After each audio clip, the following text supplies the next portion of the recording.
ನಮ್ಮ ದೇವರು ಕರ್ತನಾದ ಯೇಸು ಕ್ರಿಸ್ತನ ನಾಮದಲ್ಲಿ ಅನುದಿನದ ಆಹಾರ ಪ್ರಿಯರಿಗೆ ಪ್ರೀತಿಯ ಶುಭಾಶಯಗಳು. 2024 ಏಪ್ರಿಲ್ ತಿಂಗಳ 25ನೇ ತಾರೀಕಿನ ಗುರುವಾರದ ದೇವರ ವಾಕ್ಯವು, ನಿಮ್ಮ ಸಹೋದರನನ್ನು ಪ್ರೀತಿಸಿ, ನೀವು ದೇವರ ದಾಸರಾಗಿದ್ದೀರಲ್ಲ. ಎಲ್ಲರನ್ನೂ ಸನ್ಮಾನಿಸಿರಿ, ಸಹೋದರರನ್ನು ಪ್ರೀತಿಸಿರಿ, ದೇವರಿಗೆ ಭಯಪಡಿರಿ, ಅರಸನನ್ನು ಸನ್ಮಾನಿಸಿರಿ. 1 ಪೇತ್ರನು 2:17. ಅಪೊಸ್ತಲನಾದ ಪೌಲನು ಮತ್ತು ಯೋಹಾನರು ಸಹೋದರರ ನಡುವಿನ ಪ್ರೀತಿಯ ಕುರಿತು ಬಹಳಷ್ಟು ಬರೆದಿದ್ದಾರೆ.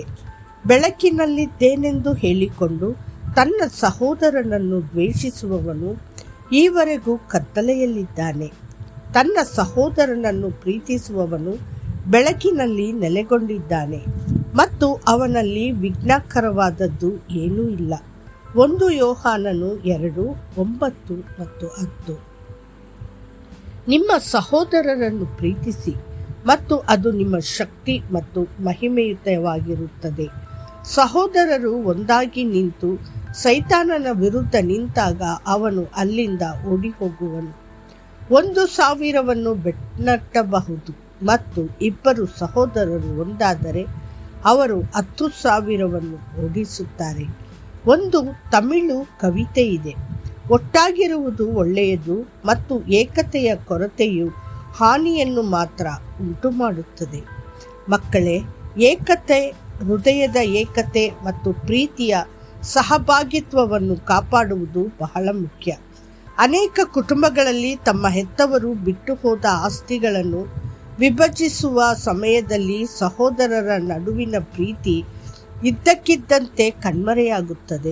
ಕೆಲವು ಕುಟುಂಬಗಳಲ್ಲಿ ಸಹೋದರರ ಹೆಂಡತಿಯರ ನಡುವಿನ ಜಗಳದಿಂದಾಗಿ ಸಹೋದರರ ನಡುವೆ ಘರ್ಷಣೆ ಇರುತ್ತದೆ. ಆದ್ದರಿಂದ ಸಹೋದರರ ಪ್ರೀತಿ ಮತ್ತು ವಾತ್ಸಲ್ಯವು ಎಂದಿಗೂ ಕಡಿಮೆಯಾಗುವುದಿಲ್ಲ ಎಂದು ನೀವು ಖಚಿತಪಡಿಸಿಕೊಳ್ಳಬೇಕು. ನಮ್ಮೆಲ್ಲರಿಗೂ ಕ್ರಿಸ್ತ ಯೇಸುವಿನಲ್ಲಿ ಪ್ರೀತಿಯ ಅಣ್ಣನಿದ್ದಾನೆ. ನಮ್ಮನ್ನು ತನ್ನ ಸ್ವಂತ ಸಹೋದರರೆಂದು ಕರೆಯಲು ಆತನು ಎಂದಿಗೂ ನಾಚಿಕೆ ಪಡಲಿಲ್ಲ ಎಂದು ಸತ್ಯವೇದವು ಹೇಳುತ್ತದೆ. ಇಬ್ರಿಯರಿಗೆ 2:11. ಒಮ್ಮೆ ಕರ್ತನಾದ ಯೇಸು ತನ್ನ ಶಿಷ್ಯರೊಂದಿಗೆ ಮಾತನಾಡಿ, ಪರಲೋಕದಲ್ಲಿರುವ ನನ್ನ ತಂದೆಯೇ ಚಿತ್ತದಂತೆ ನಡೆಯುವನೇ ನನಗೆ ತಮ್ಮನು, ತಂಗಿಯೂ ತಾಯಿಯೂ ಆಗಬೇಕು ಅಂದನು. ಮತ್ತಾಯ 12:50. ನಮ್ಮಲ್ಲಿ ಪ್ರತಿಯೊಬ್ಬರೂ ಪ್ರಪಂಚದ ವಿವಿಧ ಭಾಗಗಳಲ್ಲಿ ಜನಿಸಿದರೂ ನಾವು ಬೇರೆ ಬೇರೆ ಸ್ಥಳಗಳಲ್ಲಿ ಬೆಳೆದಿರಬಹುದು. ನಮ್ಮ ಹಿರಿಯ ಸಹೋದರರ ಯೇಸು ಕ್ರಿಸ್ತನು ತನ್ನ ಅಮೂಲ್ಯವಾದ ರಕ್ತವನ್ನು ಚೆಲ್ಲಿದ ಮತ್ತು ನಮ್ಮ ಸಲುವಾಗಿ ಮರಣ ಹೊಂದಿದ ಶಿಲುಬೆಗೆ ಬಂದಾಗ ನಾವೆಲ್ಲರೂ ಒಂದೇ ರಕ್ತದಿಂದ ವಿಮೋಚನೆಗೊಂಡಿದ್ದೇವೆ ಎಂದು ನಾವು ಭಾವಿಸುತ್ತೇವೆ ಮತ್ತು ಅದೇ ಸ್ವರ್ಗೀಯ ಕುಟುಂಬಕ್ಕೆ ಸೇರಿದವರು ಮತ್ತು ಎಲ್ಲ ವಿಶ್ವಾಸಿಗಳು ಕ್ರಿಸ್ತನಲ್ಲಿ ನಮ್ಮ ಸ್ವಂತ ಸಹೋದರರು ಮತ್ತು ಸಹೋದರಿಯರು. ಸತ್ಯವೇದವು ಹೇಳುತ್ತದೆ, ಆಹಾ, ಸಹೋದರರು ಒಂದಾಗಿರುವುದು ಎಷ್ಟೋ ಒಳ್ಳೆಯದು, ಎಷ್ಟೋ ರಮ್ಯವಾದದ್ದು. ಹೆರ್ಮೋನ್ ಪರ್ವತದಲ್ಲಿ ಹುಟ್ಟಿ ಚಿಯೋನ್ ಪರ್ವತದ ಮೇಲೆ ಬೀಳುವ ಮಂಜಿನಂತೆಯೂ ಇದೆ. ಅಲ್ಲಿ ಆಶೀರ್ವಾದವು, ಜೀವವು ಸದಾಕಾಲ ಇರಬೇಕೆಂದು ಯೆಹೋವನು ಆಜ್ಞಾಪಿಸಿದ್ದಾನೆ. ಕೀರ್ತನೆಗಳು 133, 1-3. ಅನೇಕ ಕುಟುಂಬಗಳಲ್ಲಿ ಒಡಹುಟ್ಟಿದವರ ನಡುವೆ ಸಾಮರಸ್ಯ ಅಥವಾ ಒಡನಾಟವಿರುವುದಿಲ್ಲ.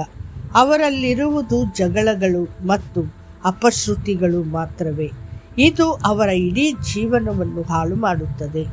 ಕಾಯಿನನು ತನ್ನ ಸ್ವಂತ ಸಹೋದರನ ಬಗ್ಗೆ ಅಸೂಯೆಪಟ್ಟು ಅವನನ್ನು ಕೊಂದನು. ಏಸಾವನು ತನ್ನ ಸಹೋದರ ಯಾಕೋಬನನ್ನು ದ್ವೇಷಿಸುತ್ತಿದ್ದನು. ಸತ್ಯವೇದವು ಹೇಳುತ್ತದೆ, ತನ್ನ ಸಹೋದರನನ್ನು ದ್ವೇಷಿಸುವವನು ಕೊಲೆಗಾರನಾಗಿದ್ದಾನೆ ಮತ್ತು ಯಾವ ಕೊಲೆಗಾರನಲ್ಲಿಯೂ ನಿತ್ಯ ಜೀವವು ಇರುವುದಿಲ್ಲವೆಂದು ನಿಮಗೆ ಗೊತ್ತಾಗಿದೆ. 1 ಯೋಹಾನನು 3:15. ನೆನಪಿಡಿ, ಈ ಲೋಕದ ಸಂಪತ್ತುಳ್ಳ ಯಾವನಾದರೂ ಕೊರತೆಯಲ್ಲಿ ಬಿದ್ದಿರುವ ತನ್ನ ಸಹೋದರನನ್ನು ನೋಡಿ ಕರುಣಿಸದೆ ಬಿಟ್ಟರೆ ದೇವರ ಪ್ರೀತಿಯು ಅವನಲ್ಲಿ ನೆಲೆಗೊಂಡಿರುವುದುಂಟೆ. 1 ಯೋಹಾನನು 3:17.